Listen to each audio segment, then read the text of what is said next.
શું આપને એડીમાં દુખાવો થાય છે અને આ દુખાવાને કારણે ચાલવામાં પણ તકલીફ પડે છે? તો આજના વિડીયોમાં આપણે 7 એકદમ સરળ વ્યાયામ જોઈશું જેનાથી તમને દુખાવામાં રાહત થઈ શકે છે. તો ચલો વિડીયોની શરૂઆત કરીએ. નમસ્કાર, હું છું કાનન માંગલ. દરેક વ્યાયામ છે તમે ઊભા રહીને પણ કરી શકો છો, પરંતુ દરેકને સરળ પડે એટલા માટે ખુરશી ઉપર બેસીને બતાવીશ. સૌથી પહેલા વ્યાયામમાં સિમ્પલ સ્ટ્રેચિંગ કરવાનું છે. એડી દુખતી હોય, સપાટ પગ હોય, ફ્લેટ ફીટની સમસ્યા હોય તેના માટે પણ રાહત આપશે. જો આ રીતે સિમ્પલ ખેંચો અને અંદરની તરફ આ રીતે 5 વખત કરીએ બંને બાજુ. 3 4. હવે સ્ટ્રેચ પણ કરી શકો. ખેંચો બહારની તરફ. 5 4 3 2 1 અંદરની તરફ. હવે થોડું સ્ટ્રેચિંગ તમને ઈઝી પડે તો આ રીતે હાથમાં છે આંગળીઓ દરેકમાં ભરાવી બહારની તરફ ખેંચો અને અંદરની તરફ. આ રીતે પણ સ્ટ્રેચિંગ કરી શકો. જેટલું ક્ષમતા હોય એને લીધે એ રીતે કરજો. 3 4. હવે 5 ઉપર અગેન હોલ્ડ. 1 2 3 4 5. એના વ્યાયામમાં થોડા ખુરશીની આગળ જવાનું છે. ટોઝ ઉપર ઊભી અને હીલની મૂવમેન્ટ.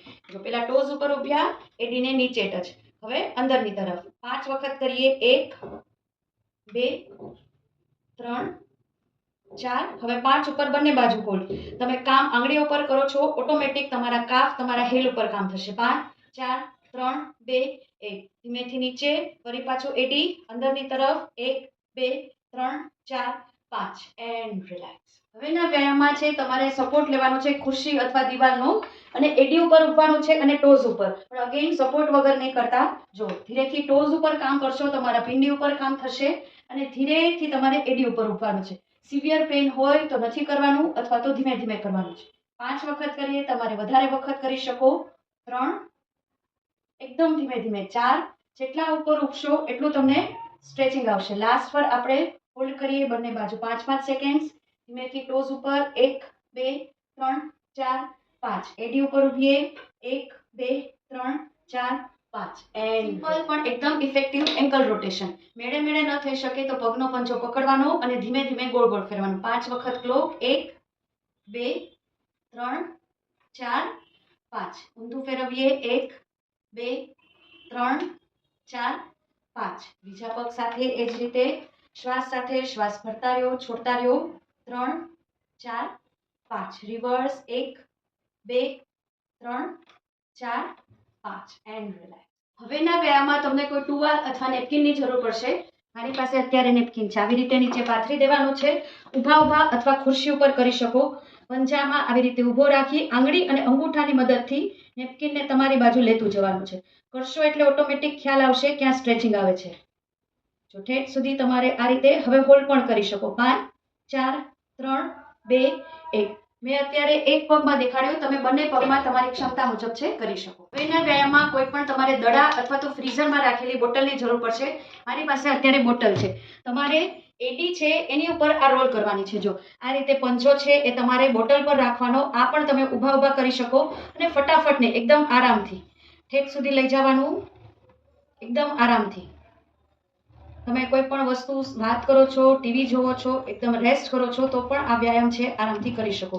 એવી રીતે બીજા પગમાં 5 વખત કરીએ. 1 2 3 4 એન્ડ લાસ્ટ 5. છેલ્લા વ્યાયામમાં આપણે પિંડી ઉપર કામ કરવાનું છે, જે આપણું બીજું હૃદય છે. કઈ રીતે? તમારે વોલની જરૂર પડશે. કોઈ પણ એક સપોર્ટ આ રીતે, અને જેટલો બને એટલો પગ તમારે આ રીતે અહીંયા ઊંચો રાખવાનો છે.